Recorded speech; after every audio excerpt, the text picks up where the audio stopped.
The Soviet Union, along with other victorious powers, occupied Austria from 1945 to 1955. Eventually, the troops were withdrawn and the country officially adopted a neutral status. In total, about 200,000 soldiers were stationed in the Soviet zone of occupation at the beginning of 1946, while the British, American and French contingents did not exceed 70,000. Even on the eve of the complete withdrawal of troops, there were still 50,000 soldiers, civilian personnel and their families in the country.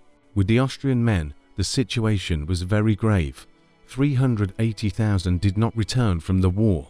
Many died in concentration camps. As late as 1948, there were 70 men per 100 women in Austria. Given the relatively privileged position of the Soviet forces in the impoverished country, their popularity among women was great. Of course, at first it was a matter of rather crude contacts. Austrian women were either raped or offered themselves to soldiers for money or food. In the first few years of the occupation, the Austrian police recorded tens of thousands of such incidents. Most of the documents on this subject are still classified, but Barbara Stelzelmarks, the chief historian of the children of the occupation, has managed to find data in Russian archives showing that even after several years of occupation, the problem was not solved, despite all the punishments, political education on the subject, and so on. However, it would be wrong to assume that contacts between Soviet soldiers and Austrian women were limited to violence and pleasure for money. Many participants in the events innocently flirted, met more or less regularly, and, in exceptional cases, married.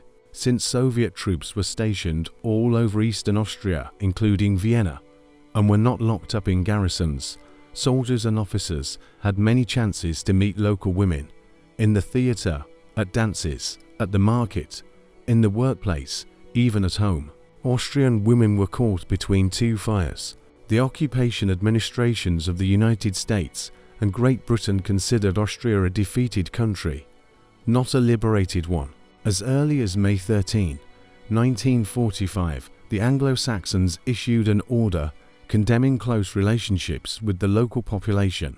Marriage was considered an extreme form of such relationships and was categorically forbidden. From the beginning of 1946, this prohibition was gradually lifted. Many Austrian women married and went overseas. Many French, British and American soldiers preferred to stay in Austria with their new wives. The USSR was a special case. Officially there were no prohibitions on close relationships, but in fact they were considered undesirable.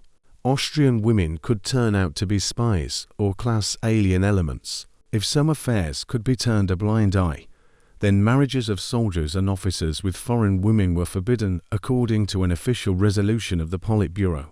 For officers, this ban was lifted only after Stalin's death on October 24, 1953. But even then the army political workers continued to indoctrinate their charges that sexual relations with foreign women were undesirable. The result was a double standard. The authorities turned a blind eye to romantic relationships, as long as they were kept secret, but if a woman gave birth to a child or expressed an intention to marry, the guilty party was transferred to another garrison or sent back to the USSR. Even correspondence with foreign women was treated negatively. In other words, a happy ending for such relationships was impossible. Despicable Russian children. The local society was even more hostile to parting with Soviet soldiers. Nazi propaganda, which made them treat the peoples of the USSR as subhuman, was not in vain. In addition, the loss of their women was perceived by the Austrians as another blow.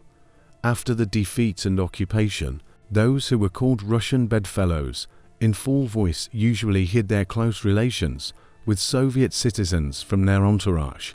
Most of all, of course, this affected the children of the occupation. According to rough estimates, by 1955, there were 8,000 of them born in the Soviet zone, and about 20,000 throughout Austria. It is hardly possible to give an exact number, because many mothers wrote unknown in the father column of their birth certificates. These children grew up in an atmosphere of ill will, contempt, mockery and ridicule. Russian boy was the most insulting nickname, and teenagers who were called this name did not always even understand what was behind it. Such children were not allowed to visit neighbors, refused to be baptized, and were handed over to distant relatives. There are at least two reasons for this negative attitude: the public memory of individual cases of rape and Nazi prejudices deeply rooted in people's minds, which the state was not particularly eager to eradicate. Despite this and the impossibility of obtaining alimony from Allied citizens, most Austrian women did not give up their children. Apparently, they were conceived in love, but financial problems had to be solved somehow. Women found new husbands and gave their children to childless families. Renata M., a Russian child, tells us, "My childhood was hard. Nobody in the village loved me." The daughter of an occupier. In 1952, my mother married a fellow villager, and because of my background, I could not stay in the family. My stepfather hated me. At the age of 6, I was given to foster parents. Renata's life did not get better there. She was not loved. She became Cinderella and did hard work for everyone. Moreover, she was molested by the eldest son of her foster parents.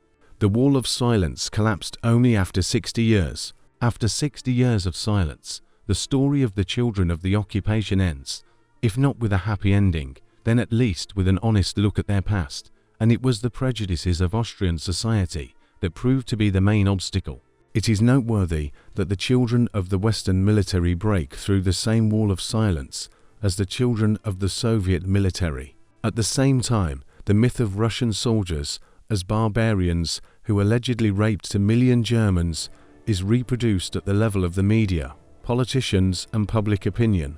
Russian soldiers are here contrasted with the gallant Western allies who brought dollars and free chocolate to Germany and Austria. However, not only the children of the occupation, but also historians are beginning to realize that the difference between the Western and Eastern armies, both in violence and in love, was not so fundamental.